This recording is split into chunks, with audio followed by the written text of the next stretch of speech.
Le bras de fer entre la direction du centre hospitalier régional de Ziguinchor et deux médecins chirurgiens a fini par installer le malaise au sein de cette structure de santé de référence dans le sud du pays.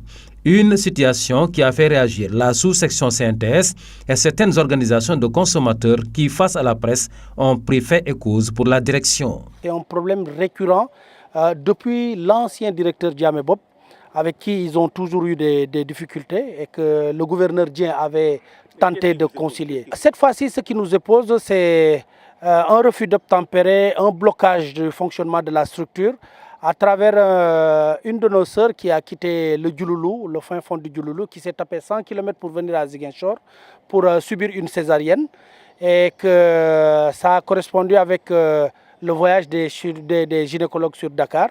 Et le directeur de la paix a demandé, comme nous avions des chirurgiens, de leur envoyer un chirurgien, ce qu'il avait refusé, pensant que c'est à lui qu'on s'adressait. Il lui a dit non, prenez votre disponibilité et envoyez là-bas quelqu'un. Mais comme il est sous la responsabilité de stage de Dr Cheikh Diouf, ce dernier a refusé d'envoyer ce dernier.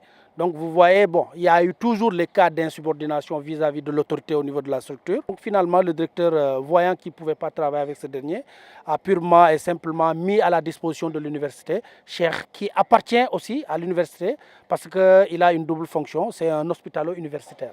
L'exigence des syndicalistes, c'est le départ de ces deux chirurgiens qui, à leurs yeux, ont même fini de paralyser ce service aussi sensible.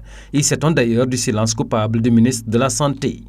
Nous réclamons le départ de principalement ces deux chirurgiens et de toute autre personne qui empêcherait l'hôpital de fonctionner correctement, de soigner nos parents qui sont les malades au niveau de la structure. Quand je l'ai dit au ministre, séance tenante, il a demandé à son DS que dans la semaine qu'il fasse un voyage sur Ziguinchor parce qu'il n'accepterait pas que deux individus puissent prendre en otage tout un système. Donc, de février à nos jours, l'histoire se répète encore une fois. Pourquoi est-ce que le ministre ne peut pas prendre ses responsabilités par rapport à ça? Nous avons une liste de plus de 500 malades et ça, c'est des investigations que j'avais faites au mois d'avril 2017. Aujourd'hui, nous sommes le 1er août 2018. Vous conviendrez avec moi que la liste de 500 est dépassée. Oui, pour être opéré. Et ce qui est sûr et certain, comme l'a dit quelqu'un dans la salle, il était très souvent cas d'appeler des malades pour venir se faire opérer et qu'on leur dise que ces malades sont décédés. Pas plus tard qu'hier, avec le représentant des usagers, on a eu à éplucher certains dossiers.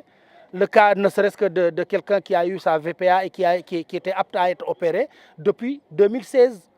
On est en août 2018, ce gars n'est pas opéré jusqu'à présent. Rappelez qu'en plus du point concernant le cas des chirurgiens, le paiement de la dette de plus de 500 millions de nos francs que l'État du Sénégal doit à l'hôpital régional suite aux services faits et dépendant de la CMU, du plan Sésame entre autres, est réclamé par la sous-section CNTS de cet hôpital.